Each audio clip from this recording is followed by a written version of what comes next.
present For the Record. Just ahead, all eyes on results as a controversial free speech survey wraps up. We want students to be challenged. We want them to see other perspectives. Plus, a look at the purse strings that could dictate the future of Wisconsin's Supreme Court. If you have money, you have a message. You have an opportunity to spread your message in politics. And later, a check-in on the Madison mayoral race.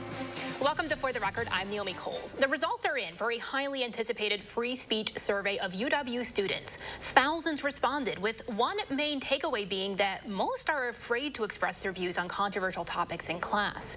This survey gets to the core of how people are evaluating the concept of free speech across the country. I'm joined now by UW System President Jay Rothman, who greenlit the survey. Good morning. Good morning. What are your top takeaways from just the top highlights of this survey? Well, I think the top highlights in a couple ways are, one, that I think the survey reflects the polarization that we have in our society. And I think that we're a microcosm of society, and I think we see part of that. You know, the second piece is that what I was really pleased to see is that our faculty and our instructors are by the results of the survey really trying to encourage the consideration of different viewpoints in classrooms where that's appropriate.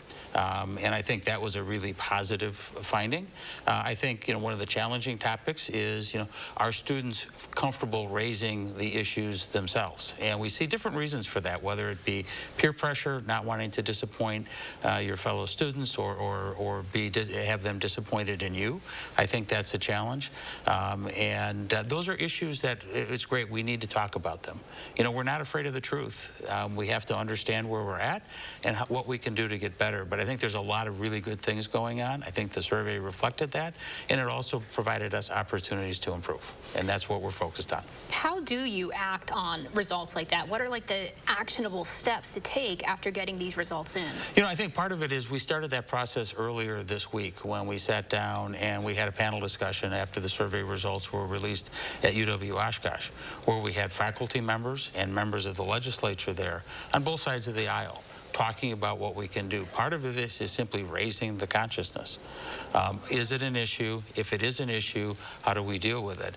We followed that, and I had my first It's Just Coffee conversation with students at UW Oshkosh, where I posed that question. Are there concerns about raising issues, and why is that? And what would facilitate a better discussion of issues? We want universities to be a marketplace of ideas. We want students to be challenged. We want them to see other perspectives.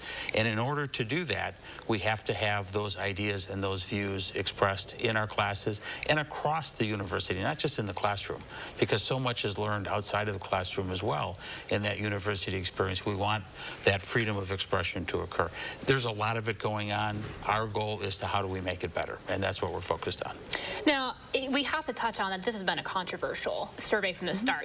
Back when it was first pitched, and this was before your time, there was issues. I mean, the UW Whitewater chancellor at the time ended up resigning over this. There's been controversy about whether it would accomplish what it needed to accomplish. Looking back at the controversy, what would you say about that now that the results are in? I look at it, Naomi, and looking at it from June 1st, which is when I went into my role.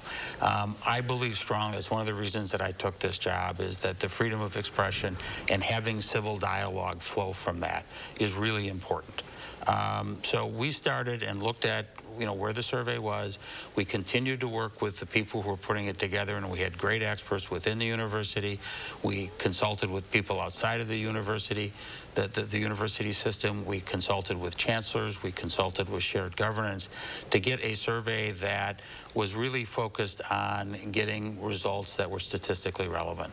And we had over 10,000 students complete that survey, and we feel comfortable that we got a good sense, at least directionally, of the climate on campuses around freedom of expression and their understanding of the First Amendment. This is the broadest based and biggest survey that any university system has done. We think it's an important point to start there, because that's the benchmark from which we can start to continue to encourage civil dialogue, because that's really where we want to get to. Civil dialogue and freedom of expression is one of the 4 pillars in the strategic plan for the UW system that the Regents approved approved in December. So we're excited about this. We see this as a starting point to open up the conversation, to open up the consciousness about where can we improve, what are we doing really well, and where can we improve. I like that you raised the point that you're the only university that's done something of this size. I mean, to get 10,000 respondents, that's an enormous sample size to pull from. And I think, I think you suspect this will become part of a national conversation as well. I mentioned this in the intro. I think what has to be asked here is there's been a push and pull between the legislature and the UW system at times, where Republicans in the legislature, Republicans control the legislature, say, you know, there's too much of a push of liberal ideas on students in the UW system. How do you think these results might play into that conversation of what Republicans in the legislature decide for things like funding? And I look at it in a couple different ways. One is, I think the survey showed that our faculty and our instructors are focused on providing a wide variety of viewpoints.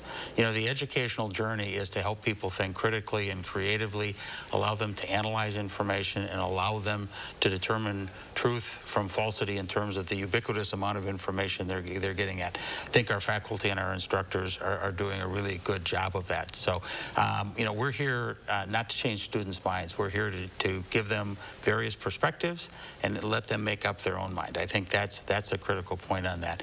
As it relates to the legislature generally, in our panel in Oshkosh, we had a legislator from the Republican side, a legislator from the Democratic side, Representative Murphy, Senator Royce, who had a really good discussion. And I think freedom of expression, understanding the First Amendment, is really a bipartisan issue at the end of the day. And I think we had that in that discussion yesterday. There were differences of views, but the basic principles that we want to have freedom of expression, we want to have people to be able to express their views, because that's how we get better.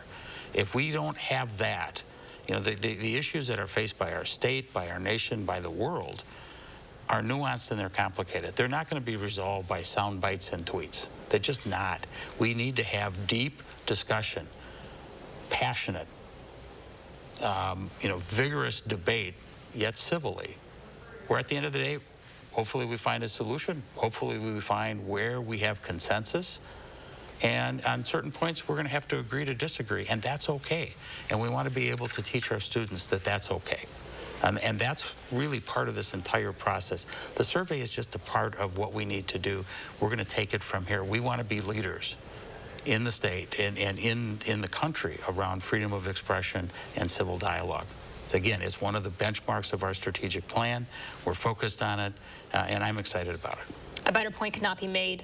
These problems won't be resolved by sound bites and tweets. Last question for you. Do you think other universities will follow suit? I don't know what other universities are going to do. You know, we're focused on what's good for the UW system. We're here to serve the state of Wisconsin. Our 13 universities across the state live the Wisconsin idea.